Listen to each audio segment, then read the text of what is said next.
de este maravilloso libro de Hechos, capítulo 7. Hace 2 semanas comenzamos con el versículo 1 y hoy vamos a ver el versículo 2, y dice así la palabra: y él les dijo: varones, hermanos y padres, oíd. El Dios de la gloria apareció a nuestro padre Abraham estando en Mesopotamia, antes que morase en Harán. Vamos a orar para poner este tiempo en las manos del Señor. Padre, te damos las gracias, Señor, hoy en esta tarde por la oportunidad que nos das de poder venir a adorarte y alabarte, Señor. Padre, yo te ruego que tú seas quien hables, que tomes mi boca y que tú seas, Señor, precisamente quien dirija todo este tiempo, Señor. Que tu Santo Espíritu sea el Maestro, que Él abra los ojos de nuestro entendimiento, que Él selle estas verdades. Porque solamente tú tienes el derecho, Señor, de hablar. Y es precisamente la palabra tuya la que debe de hablar. No es palabra de hombre, es palabra tuya, Señor.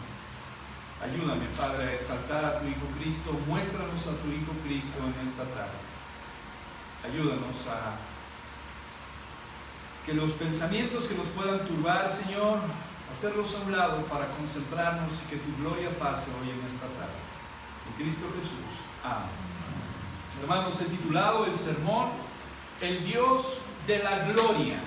El Dios de la gloria. Y hermanos, Esteban, que es quien comienza este sermón, precisamente es un predicador fiel que comienza con Dios. Todo predicador fiel, todo predicador de la palabra de Dios, todo predicador bíblico siempre comienza con Dios y termina dándole toda la honra y toda la gloria a Dios. Y me llama mucho la atención el título que Esteban da a Dios: el Dios de la gloria. Y este título es el título más elevado de Dios. ¿Sabe cuántas veces aparece en la palabra, en la Biblia, el Dios de la gloria? Solamente aquí y en un pasaje que vamos a ir, en el Salmo 29. 2 veces aparece solamente este título. Aparece la gloria de Dios, pero el título, el Dios de la gloria, solo aparece en este pasaje y en el Salmo 29. Y quiero que me acompañe precisamente a este Salmo para que entremos en contexto. ¿Qué quiere decir el Dios de la gloria? Este título me ha mantenido durante 3 semanas estudiando qué quiso decir Esteban con el Dios de la gloria. Y vamos al Salmo 29, son 11 versículos que nos van a dar precisamente contexto acerca del Dios de la gloria. Dice así la palabra del Señor: tributad a Jehová, oh hijos de los poderosos, dad a Jehová la gloria y el poder, dad a Jehová la gloria debida a su nombre, adorad a Jehová en la hermosura de la santidad. Voz de Jehová sobre las aguas, truena el Dios de gloria. Aquí está, el Dios de gloria, Salmo 29, 3. El Dios de gloria, Jehová sobre las muchas aguas. Voz de Jehová con potencia, voz de Jehová con gloria. Voz de Jehová que quebranta los cedros. Quebrantó Jehová los cedros del Líbano, los hizo saltar como becerros al Líbano y al Sion como hijos de búfalos. Voz de Jehová que derrama llamas de fuego. Voz de Jehová que hace temblar el desierto. Hace temblar Jehová el desierto de Cades. Voz de Jehová que desgaja las encinas y desnuda los bosques. En su templo todo proclama su gloria. Jehová preside en el diluvio y se sienta Jehová como rey para siempre. Jehová dará poder a su pueblo. Jehová bendecirá a su pueblo con paz. Esto es un buen contexto para empezar a entender precisamente el Dios de la gloria. ¿Qué quiere decir? Bueno, David en este salmo, al igual que Esteban, atribuye a Dios como el Dios supremo, el Dios soberano, el Dios que controla todo, la gloria de Dios. Y es significativo cómo Esteban comienza con la gloria de Dios, y en el versículo 55 del capítulo 7, este hombre muere viendo la gloria de Dios. Esteban comienza su sermón dándole el título a Dios, el Dios de la gloria. Y como lo vamos a ver durante los domingos que vienen, vamos a ir desarrollando todo su sermón, pero al final del versículo 55, este hombre murió viendo la gloria de Dios. Lo que quiere decir que era muy significativo darle toda la honra y toda la gloria a Dios, no solamente en su predicación, sino que su misma vida le costó darle toda la honra y la gloria al Señor. Hermanos, la predicación de Esteban se centró en Dios. Es una predicación centrada en Dios. Y al citar el Antiguo Testamento, lo que hizo Esteban fue validar el Antiguo Testamento, validó la palabra de Dios. ¿Qué quiere decir esto? Que Esteban tenía un fuerte compromiso con las Escrituras. Me gusta lo que hace Esteban. Me gusta lo que hace Esteban. Comienza con la autoridad soberana, con la autoridad suprema de Dios. Y dice, hermanos, escuchen, oigan, escuchen, presten atención. ¿Qué? Al Dios de la gloria. Vimos en el Salmo 29 cómo dice que cuando truena, se oye su voz esplendorosa, estruendosa.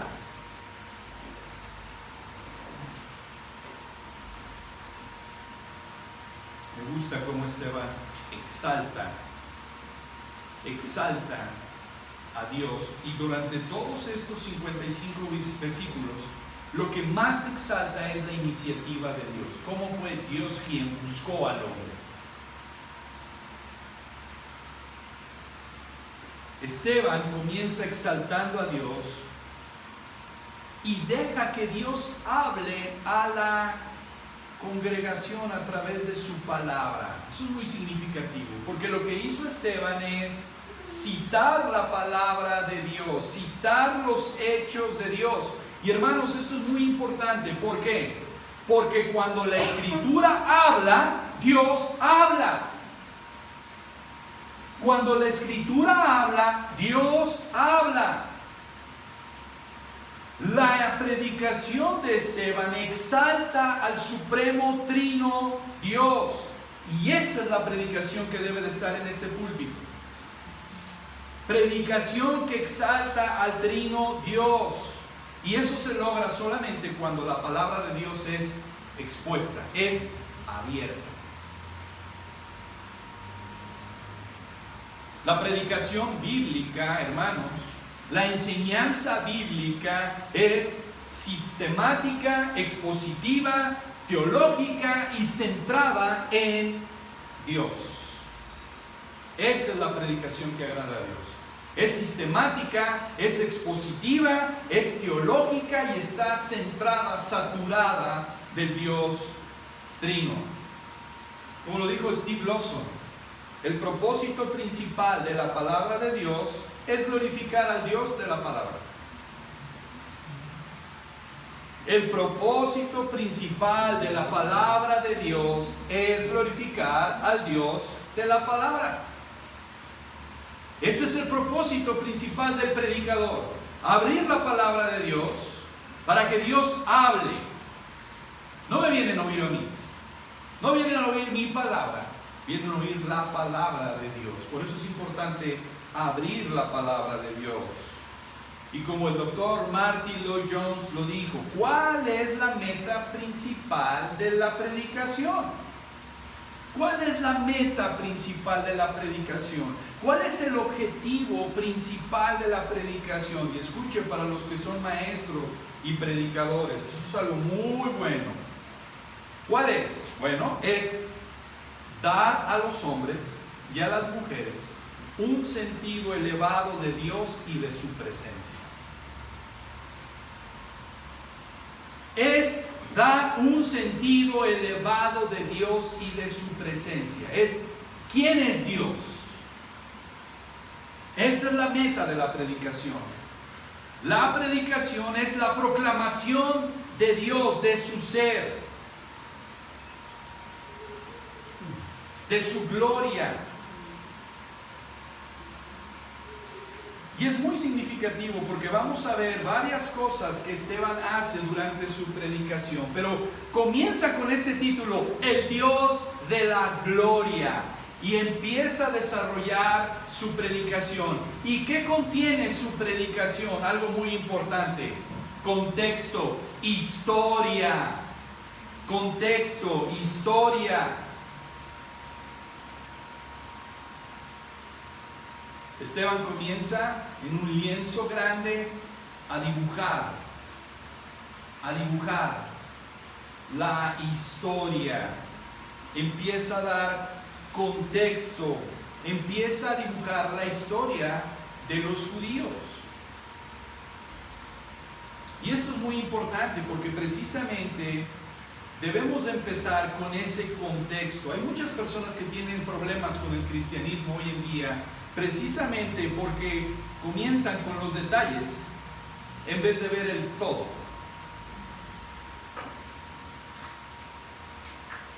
Debemos de comenzar primero con un telescopio para después con un microscopio.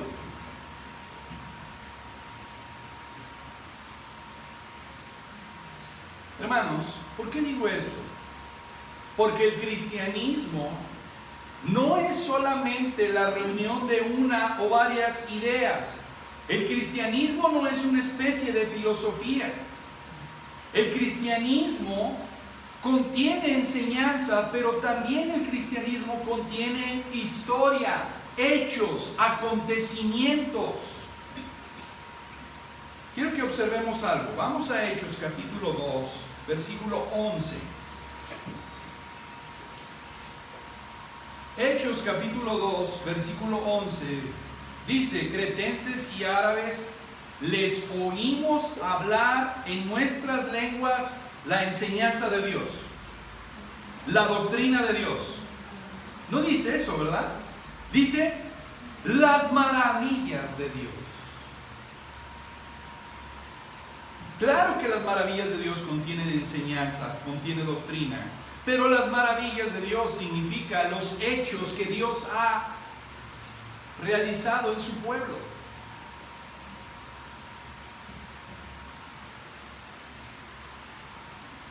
Y así comienza Esteban, precisamente. Un repaso del Antiguo Testamento, un repaso de la historia de los judíos. Y hermanos, el hecho de que Esteban comience diciendo el Dios de la gloria establece un principio teológico que debe de gobernar y de saturar todas las áreas de nuestras vidas. El Dios de la gloria no es un eslogan bonito nada más. El hecho de que Esteban comience diciendo el Dios de la gloria establece un principio teológico, doctrinal, que debe de saturar toda nuestra vida.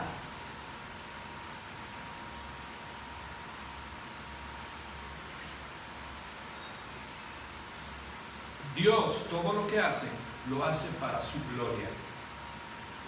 Voy a definir más adelante qué quiere decir la gloria de Dios. Pero todo lo que hace Dios lo hace para su gloria. Romanos 11:36 dice: porque de Él y por Él y para Él son todas las cosas, a Él sea la gloria por los siglos de los siglos. Amén. Todas las cosas que Dios hace es para su gloria. Salmo 29:3, ya lo leímos. Voz de Jehová sobre las aguas, truena el Dios de gloria. Pablo en Efesios 1:7 lo llama el Padre de la gloria, porque el Dios de nuestro Señor Jesucristo, el Padre de la gloria.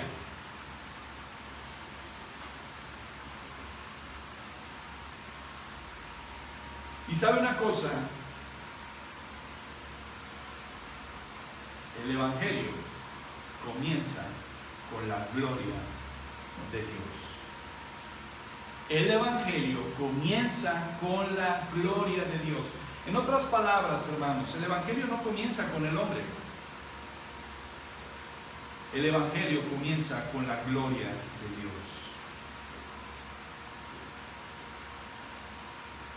No comienza con las necesidades del hombre.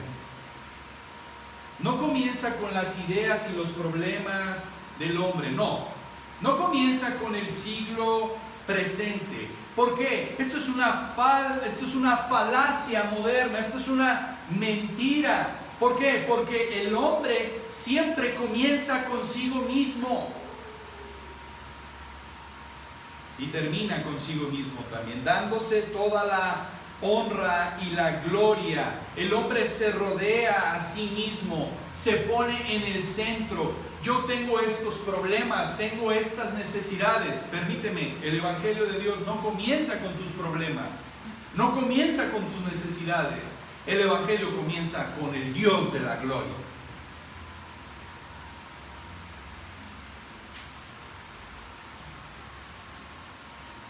El Evangelio comienza con Dios, no con el hombre.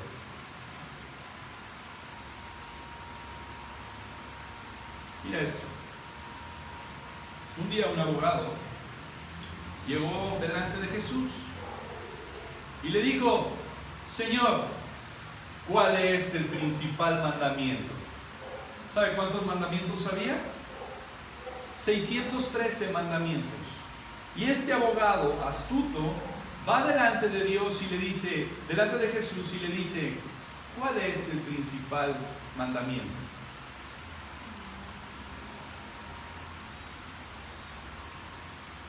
Es muy significativo que el Señor Jesús le dijo: el primer mandamiento es: amarás al Señor tu Dios.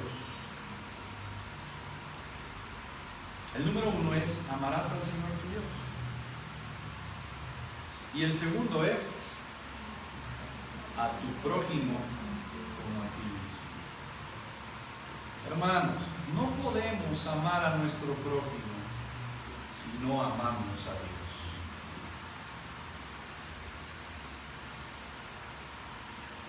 No puedes saber la verdad de ti mismo, de todas tus necesidades, de todos tus problemas, si no comienzas con Dios. ¿Y cuál es la idea de hoy en día? La psicología, el humanismo, el coaching ponen al hombre en el centro. Y el Evangelio no. El Evangelio tumba al hombre del centro y pone a Dios. Pone a Dios.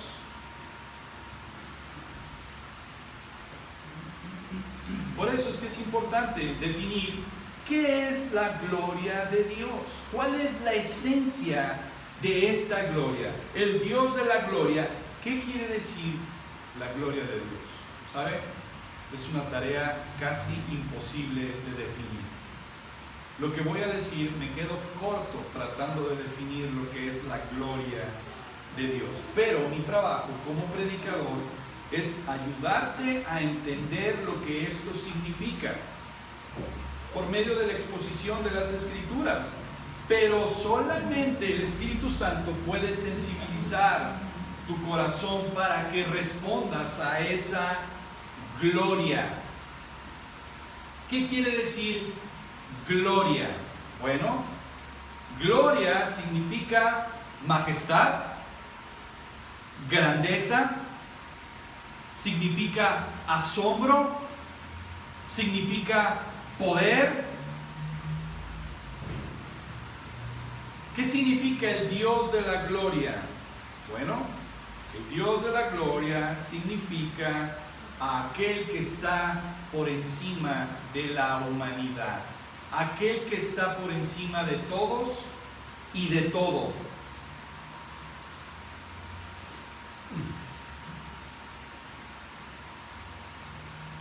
Vamos a varios versículos para poder definir esto. Mire, vamos a 1 de Timoteo, capítulo 6, versículo 16.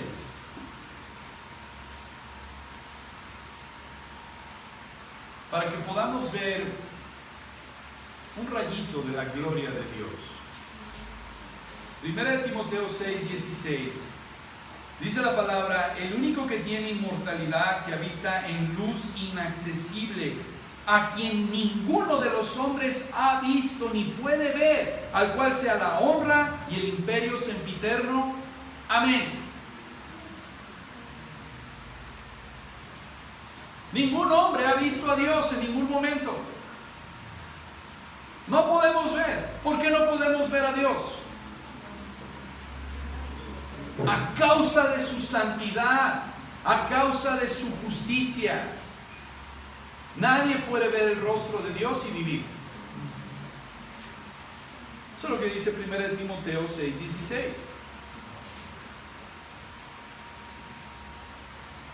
Vamos a Juan, capítulo 1, versículo 18. Juan, capítulo 1, versículo 18. A Dios nadie le ha visto jamás.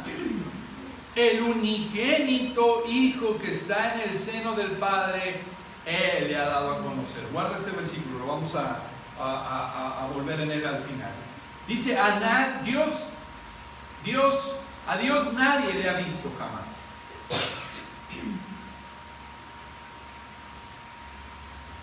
Primera de Juan 1:5.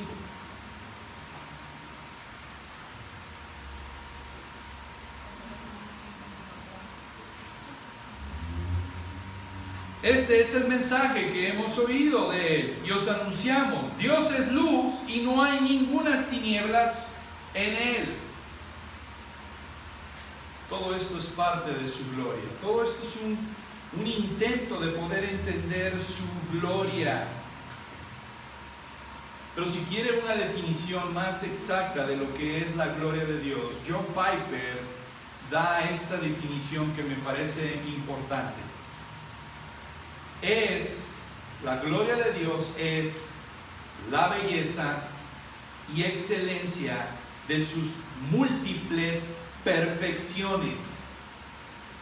En Dios hay una plenitud infinita y desbordante de todo lo que es bueno. Lo voy a volver a repetir. ¿Qué es la gloria de Dios? Bueno, es la belleza y excelencia de sus múltiples perfecciones. En Dios hay una plenitud infinita y desbordante de todo lo que es bueno. Es la armonía perfecta de todos sus atributos en un ser infinitamente hermoso y personal. Y me quedo corto al tratar de explicar lo que es la gloria de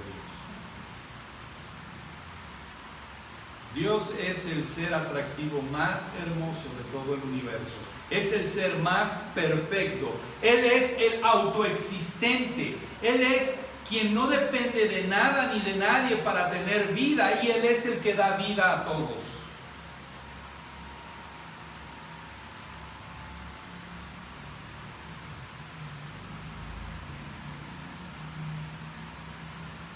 ¿Cómo podemos ver la manifestación de la gloria de Dios?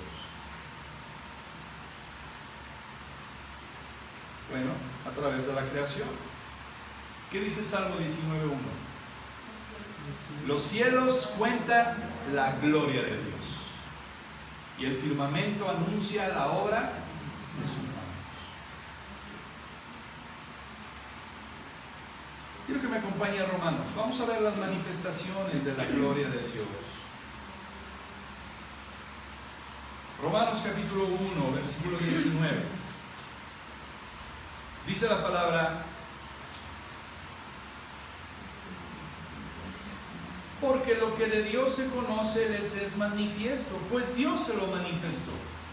Ahí está, ¿qué? La creación. Dios le manifestó. Porque las cosas invisibles de Él, su eterno poder y deidad, se hacen claramente visibles desde la creación del mundo, siendo entendidas por medio de las cosas hechas, de modo que no tienen excusa. Pues habiendo conocido a Dios, no le glorificaron como a Dios, ni le dieron gracias, sino que se envanecieron en sus razonamientos, y su necio corazón fue entenebrecido.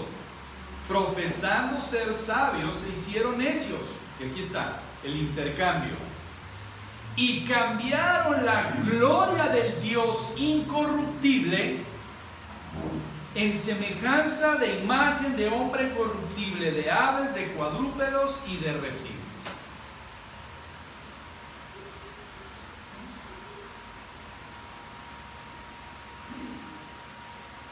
El hombre intercambiando la gloria de Dios. Ese ser hermoso, perfecto, de todos sus, tiene una armonía perfecta de todos sus atributos. Y el hombre intercambió esa gloria. Hermanos, nosotros como hombres, mujeres, fuimos creados para manifestar la gloria de Dios.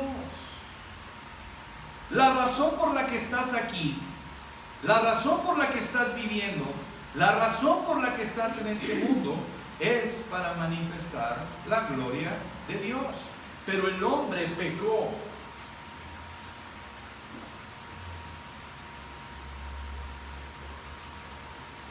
Y le robó esa gloria a Dios. Pero hermanos, Romanos nos dice que todas las cosas fueron creadas por Él. Y nosotros fuimos creados para manifestar esa gloria. Y yo creo que una de las aplicaciones que podemos empezar es: vivo para manifestar la gloria de Dios.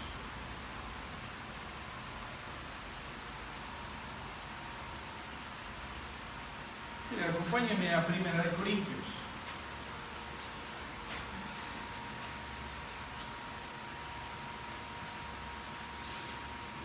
Primera de Corintios capítulo 11.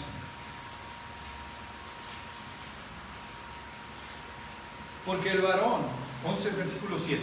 Primera de los Corintios capítulo 11 versículo 7. Dice la palabra: porque el varón no debe cubrirse la cabeza, pues él es imagen, ¿y qué? Y gloria, ¿de quién? De Dios. No solamente el hombre, está hablando también de la mujer. El hombre y la mujer, ¿para qué fueron creados? Él es la imagen y la gloria de Dios. ¡Qué tremenda responsabilidad! Usted y yo fuimos creados para manifestar la gloria de Dios.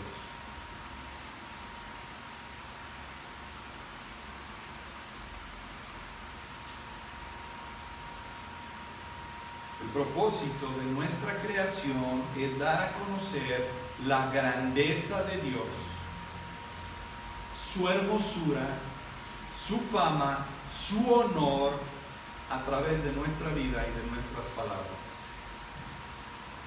Por eso estaban diciendo: el Dios de la gloria.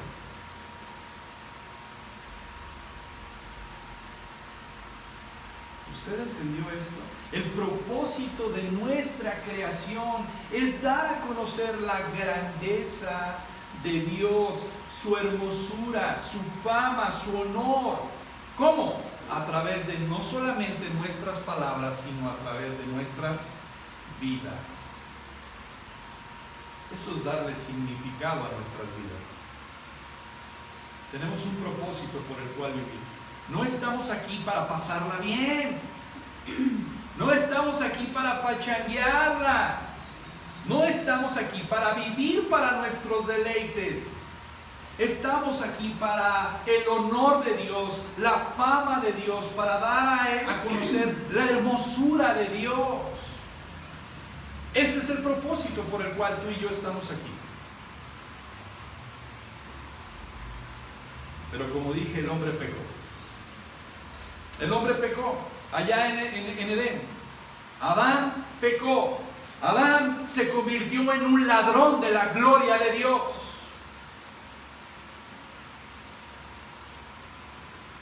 Y tú y yo somos ladrones de la gloria de Dios cuando queremos vivir para nuestros placeres, para nuestros deleites.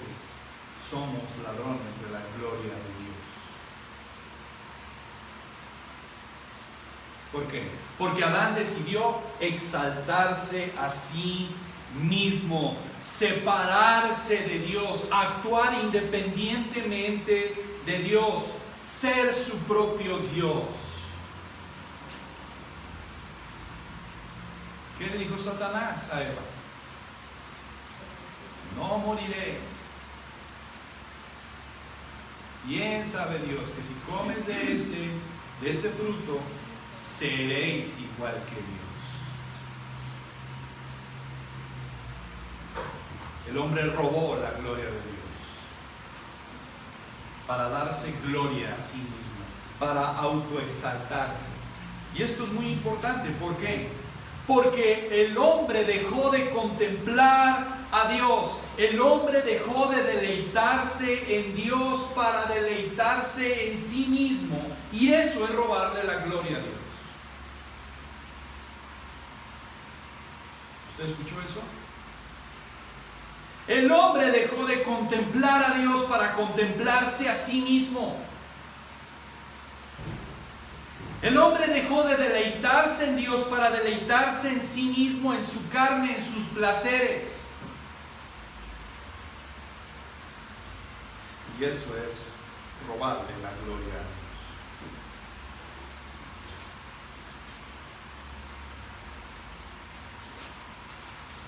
Ahora, la gloria de Dios, hermanos, trae asombro, trae reverencia, trae temor por la presencia del Dios vivo. Y vamos a ir a varios pasajes para explicar esto. ¿Qué quiere decir esto de que la gloria de Dios trae reverencia, trae asombro, trae temor? Bueno, vamos a Éxodo.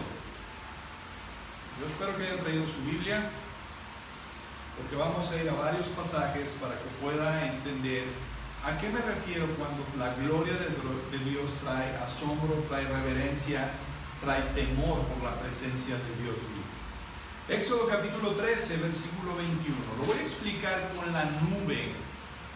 ¿Se acuerda? La nube que cuando salió Egipto, cuando abrió Dios el mar, iba el pueblo de Dios, y esa nube los protegió de que los egipcios no los destruyeran. Y era una nube que en el día era, ¿qué? Era sombra, y en la noche fuego. Éxodo 13, 21 dice: y Jehová iba delante de ellos de día en una columna de nube para guiarlos por el camino, y de noche en una columna de fuego para alumbrarles, a fin de que anduviesen, ¿qué? De día y de noche. Nunca se apartó de delante del pueblo la columna de nube de día, ni de noche la columna de fuego. Ahora, pase al capítulo 16, de ahí mismo de Éxodo, versículo 10. Y hablando Aarón a toda la congregación de los hijos de Israel, miraron hacia el desierto, y he aquí que ¿qué? La gloria de Jehová apareció ¿en dónde? En la nube. Ahí apareció la gloria del Señor, en esa nube, que traía protección, que traía cuidado, que traía calor, que traía sombra. Muy bien, ahora pasa el capítulo 20, versículo 21. Éxodo capítulo 20, versículo 21. Entonces el pueblo estuvo a lo lejos, y Moisés se acercó a la oscuridad en la cual estaba Dios. Pero vea el versículo 18.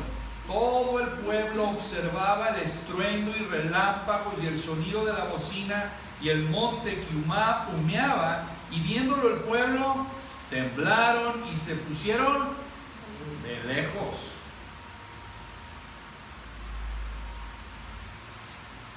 Hermanos, esta nube era protección, pero era intimidante también.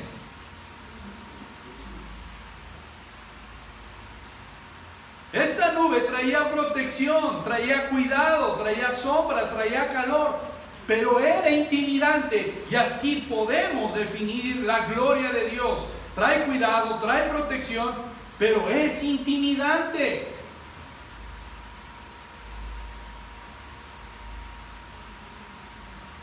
¿Por qué? Porque estos hombres estaban conscientes de su ¿qué? Pecado. Era intimidante porque eran conscientes de su pecaminosidad ante el Dios glorioso, ante el Dios 3 veces santo.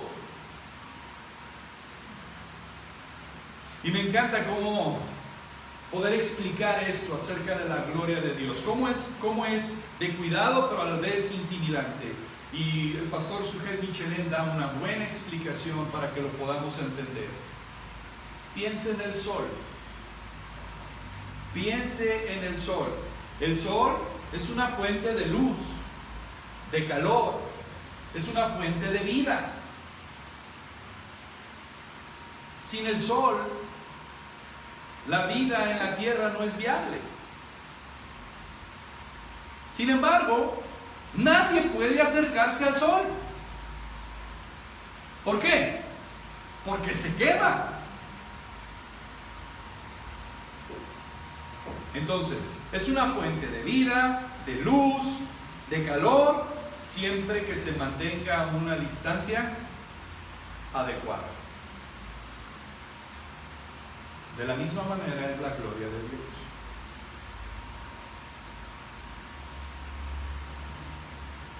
Podemos ver la gloria de Dios, pero no podemos acercarnos porque seríamos consumidos. Queremos acercarnos a Dios, pero no podemos acercarnos a Dios. Es imposible tener contacto con la gloria de Dios. ¿Por qué? Porque Él es 3 veces santo. ¿Cómo resolvemos este dilema? ¿Cómo resolvemos la gloria de Dios? ¿Cómo resolvemos el hecho de la gloria de Dios sea por un lado intimidante y por otro lado que esa gloria nos cuida, nos protege?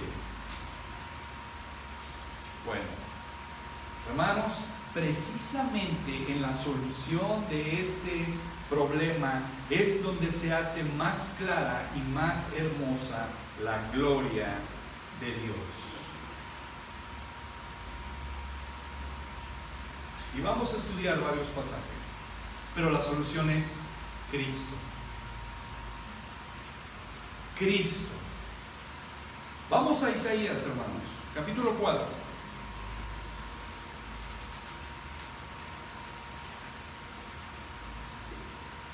Isaías capítulo 4.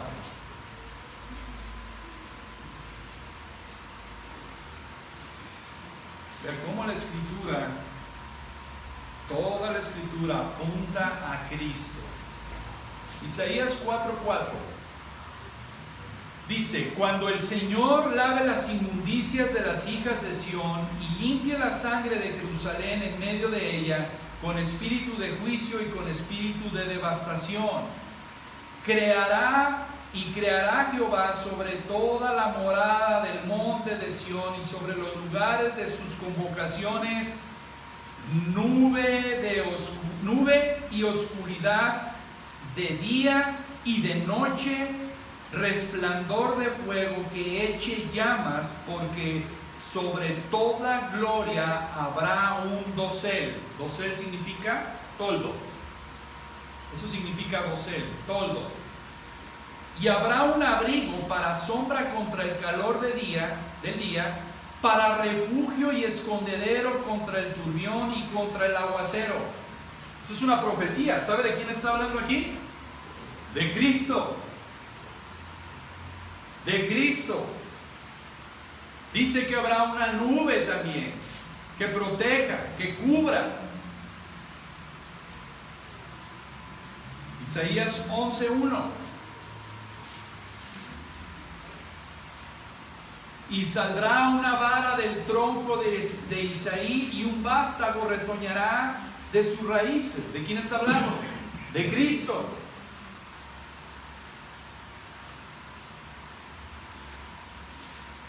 Isaías 60, 1 y 2.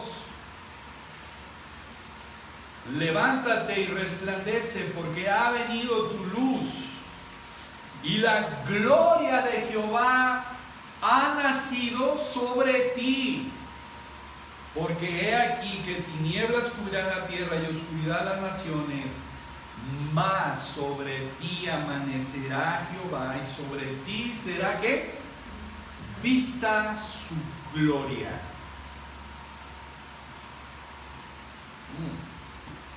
¿Quién está hablando? Cristo. Ahora acompáñenme a Juan.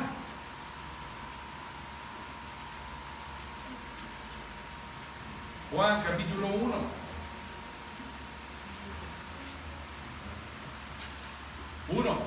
En el principio era el verbo, y el verbo era con Dios, y el verbo era Dios. ¿De quién está hablando?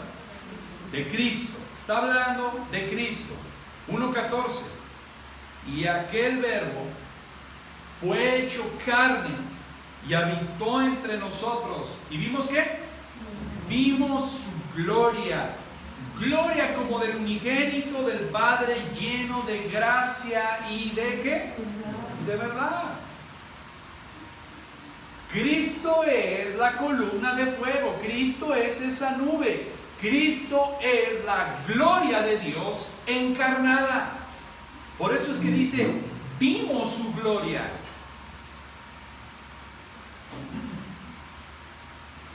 Versículo 18, de 1:18. A Dios nadie le vio jamás. ¿Por qué no podemos ver? ¿Qué le dijo Moisés a Dios? Muéstrame qué. Muéstrame tu gloria. Y hermanos, ¿no se ha puesto a pensar? Yo cuando leía este pasaje decía, ahorita va a caer fuego sobre este Moisés por atrevido, por decirle, muéstrame tu gloria.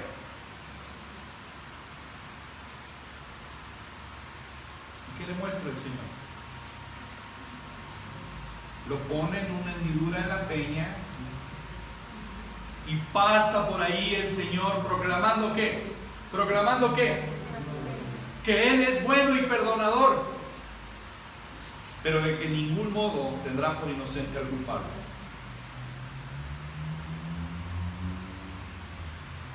Él es bueno y perdonador, pero que de ningún modo tendrá por inocente al culpable, y que visita la maldad de los padres hasta la tercera y cuarta generación. Eso es lo que dice Éxodo 34. Muéstrame tu gloria.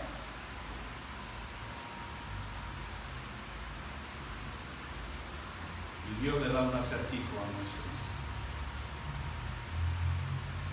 Y le dice, yo soy tardo para la ira, grande en misericordia, que perdono la iniquidad, pero que de ningún modo tendré por inocente al culpable. Es una nube, es una gloria de cuidado, de protección, pero es también una gloria intimidante. Por eso el versículo 18 dice, a Dios nadie le vio jamás, ni siquiera Moisés lo vio. El unigénito Hijo, Cristo, que está en el seno del Padre, Él le ha dado ¿qué? Cristo es la exégesis del Padre. ¿Qué quiere decir eso? Revelar quién es el Padre. Porque el único que lo ha visto es ¿quién? Cristo.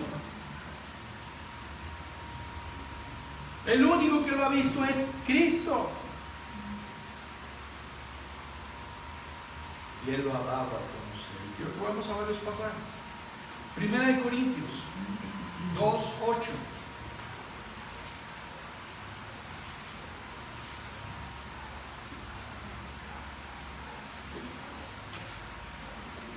la que ninguno de los príncipes de este siglo conoció, porque si la hubieran conocido, nunca habrían crucificado al Señor de gloria. Cristo es el Señor de gloria. Santiago 2, capítulo 1, Santiago capítulo 2, versículo 1.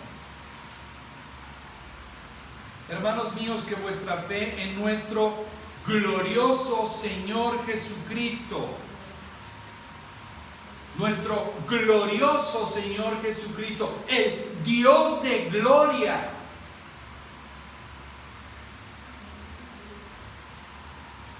y este pasaje tan hermoso, tan significativo, Hebreos 1 al 3, pasaje que es imprescindible que nos lo aprendamos de memoria. Hebreos 1 al 3 dice: Dios, habiendo hablado muchas veces y de muchas maneras en otro tiempo a los padres por los profetas, en estos postreros días nos ha hablado por el Hijo, a quien constituyó heredero de todo y por quien asimismo hizo el universo, el cual, siendo el resplandor ¿de qué? De su gloria. Él es, Cristo es el resplandor de la gloria de Dios y la imagen misma de su sustancia, y quien sustenta todas las cosas con la palabra de su poder, habiendo efectuado la purificación de nuestros pecados por medio de sí mismo, se sentó a la diestra de la majestad en las alturas. ¿Se acuerdan del martes que tuvimos la clase que estos versículos hablan de dos cosas? Cada vez que hablemos de Cristo tenemos que hablar de dos cosas: ¿quién es Cristo? Y su obra. ¿Quién es Cristo y su obra? Y estos tres versículos, aquí está, define quién es Cristo. Él es el resplandor de la gloria de Dios, la imagen misma de su sustancia, la imagen visible de Dios. Y la obra que Él hace. Siempre que hablemos de Cristo tenemos que hablar de quién es Cristo y de su obra, de la persona de Cristo y de su obra de Cristo. ¿Se acuerda la definición que di hace un momento de Piper? ¿Se acuerda cuál fue la definición de la gloria de Dios? Que es la belleza y la excelencia de sus múltiples perfecciones. Bueno, Cristo es la belleza y la excelencia de las perfecciones de Dios. Cristo es la belleza y la excelencia de las perfecciones de Dios.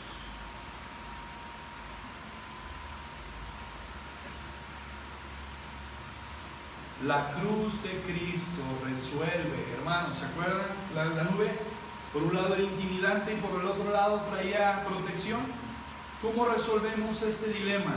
La cruz de Cristo resuelve este dilema. La cruz de Cristo precisamente resuelve la justicia inflexible de Dios con su amor perdonador.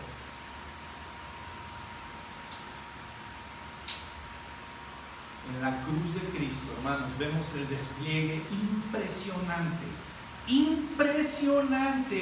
de la justicia de Dios, de la santidad de Dios, pero al mismo tiempo también vemos su misericordia, su gracia, su amor, su infinita sabiduría. ¿A quién se le hubiera ocurrido resolver este dilema en la cruz de Cristo? Solo a Dios. Solo a Dios. Hermanos, Dios tuvo que castigar el pecado. Dios tuvo que castigar el pecado. Pero esto es algo significativo, porque ese castigo debía de caer en alguien que es infinitamente valioso Y el único que es infinitamente valioso y santo es Dios mismo. Lo dije el martes, ¿se acuerdan? Ni siquiera para castigar somos aptos. No servimos ni siquiera para castigar, para que nos castigue el Señor. Porque el castigo debía de caer en alguien perfectamente sabio, santo e infinitamente valioso. Y el único perfectamente santo e infinitamente valioso es Dios mismo.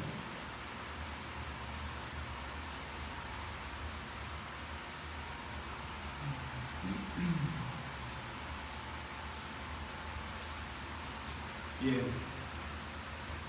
¿Qué importancia, hermanos, tiene este tema para nosotros? ¿Qué importancia tiene el hecho de que el Dios de la gloria? ¿Qué importancia en mi vida? Viene la parte aplicativa. Viene la parte aplicativa de todo esto. Bueno, es una muy buena pregunta. ¿Por qué, hermanos? Hoy en día, hermanos, esperamos que el predicador, el que enseña, el maestro, sea un predicador relevante. Esa es una palabra que está de moda.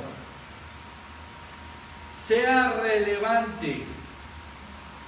¿Qué quiere decir eso? Bueno, que queremos que el predicador hable o predique sobre temas del cual tengo necesidad. Como por ejemplo, cómo vencer el temor, cómo vencer la ansiedad, cómo puedo tener un matrimonio exitoso, cómo tener éxito en mi vida laboral. Para muchos estos son los temas relevantes y son los temas que el predicador tiene que abordar. Y hermanos, no tiene nada de malo estos temas en sí. El problema es que lo que realmente necesitamos escuchar es el Dios de la gloria. Ese es el tema que necesitamos escuchar. Ese es lo que más necesitamos escuchar, más que otra cosa. Lo que esta iglesia necesita escuchar, lo que tú y yo necesitamos escuchar es el Dios de la gloria. ¿Por qué, hermanos? ¿Por qué digo esto? Porque la debilidad de la iglesia hoy en día, y me refiero a la iglesia, no solamente a esta iglesia, sino la iglesia en general, es que la iglesia tiene una débil imagen de quién es Dios.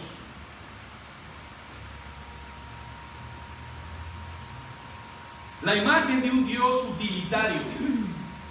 La imagen de un Dios que está a nuestra mera disposición. La imagen de un Dios Aladín.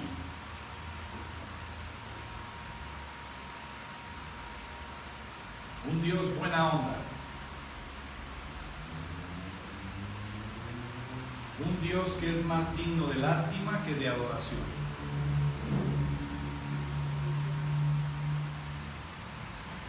Un Dios que merece todo nuestro temor, que merece todo nuestro respeto.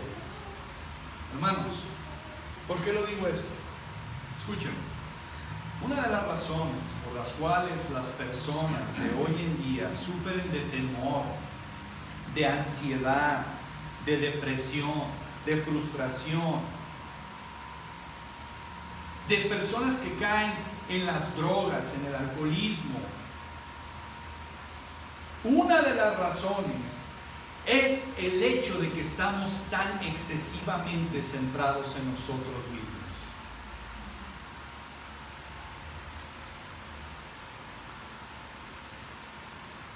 Y muchas veces la iglesia ha caído en ese tipo de enseñanzas, enseñanzas centradas en el hombre y no en el Dios de la gloria. Estamos tan centrados en nuestro estado de ánimo.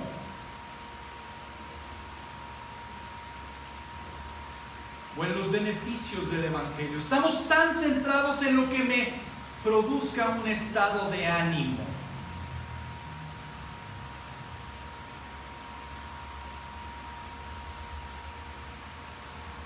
En otras palabras, el cómo me hace sentir esto ha venido a ser más importante que la persona y la obra de Dios. ¿Y sabe una cosa? Eso produce más egocentrismo. Eso produce más personas con problemas emocionales.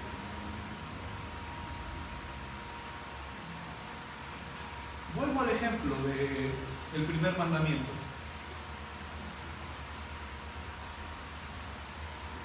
Hermano, es que tengo problemas en mi matrimonio.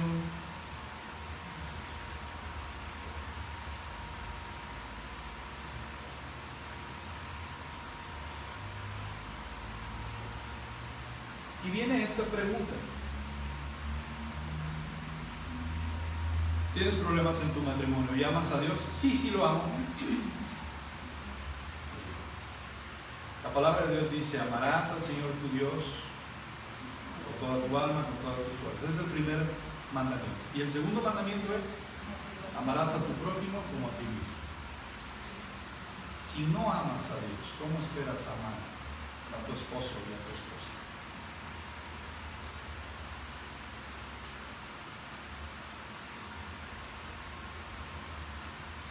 Si no estás centrado en el Dios de la gloria, ¿cómo vas a poder cumplir el segundo mandamiento si no amas a Dios?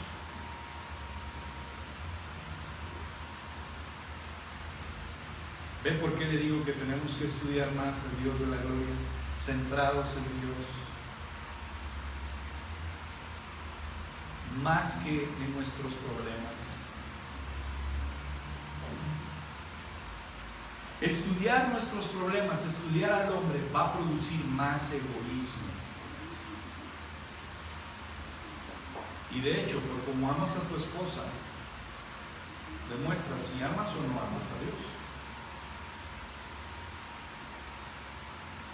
Y si no estás amando a Dios, no es porque tu esposa o tu esposo sea la culpable.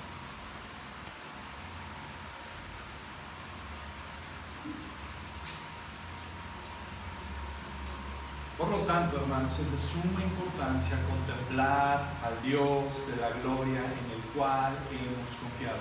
¿Cuál es nuestro primer ministerio? ¿Se acuerdan? Contemplar a Cristo. El hombre cayó porque dejó de contemplar a Dios. Ahora somos salvos por la fe en Cristo Jesús, por su sangre, y tenemos el ministerio de contemplar a Dios para que los hombres, viendo nuestras buenas obras, ¿qué? Glorifiquen a vuestro Padre que está en los cielos. Eso es lo que dice Mateo 5:16.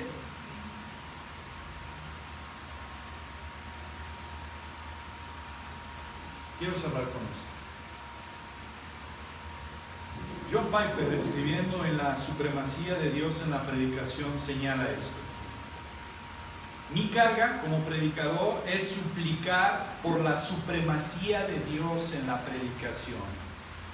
Que la nota dominante de la predicación sea la libertad de la gracia soberana de Dios. El tema unificador sea el celo que Dios tiene por su propia gloria. El gran objetivo de la predicación sea el ser infinito, inagotable de Dios. Y la atmósfera omnipresente sea la santidad de Dios. Estas palabras deben de describir el tipo de predicación que demanda este púlpito. Hermanos, después de que un pastor ha pronunciado su sermón, normalmente se para en la puerta o al final de la predicación y que saluda a las personas. El mayor cumplido que puede recibir un pastor no es, pastor, ese fue un gran sermón. Tampoco es, eres un gran predicador. Ese no es el mayor cumplido que puede recibir un pastor. De hecho, si un pastor recibe ese cumplido y dice eres un gran predicador y ese fue un gran sermón, ha fracasado como predicador. Porque su meta como predicador es, y el elogio más grande que puede recibir un pastor es: pastor, qué gran Dios tenemos. ¡Qué gran Dios tenemos! Tu predicación ha hecho más grande a Dios en mi mente y en mi corazón. Ese es el mejor elogio que puede recibir un pastor, o un predicador, o un maestro de la enseñanza. ¡Qué grande es nuestro Dios! No, ¡qué grande eres como predicador! O ¡qué gran servidor! ¡Qué grande es nuestro Dios! Por eso Él es el Dios de la gloria. Y solo a Dios pertenece la gloria. Vamos a orar. Padre, gracias te damos, Señor, hoy en esta tarde, porque tú eres el Dios de la gloria, Señor. Y eso es lo que tenemos que estudiar. Al trino Dios de la gloria. Perdónanos, Señor, por nuestro egoísmo, por nuestro egocentrismo, porque cada vez que te dejamos de dar gloria a ti, Señor, robamos esa gloria para dárnosla a nosotros mismos. Te ruego, Padre, por las personas que no conocen a tu Hijo Cristo, que tú les muestres a tu Hijo Cristo, que tú les muestres esa gloria, Señor. Gracias, Padre.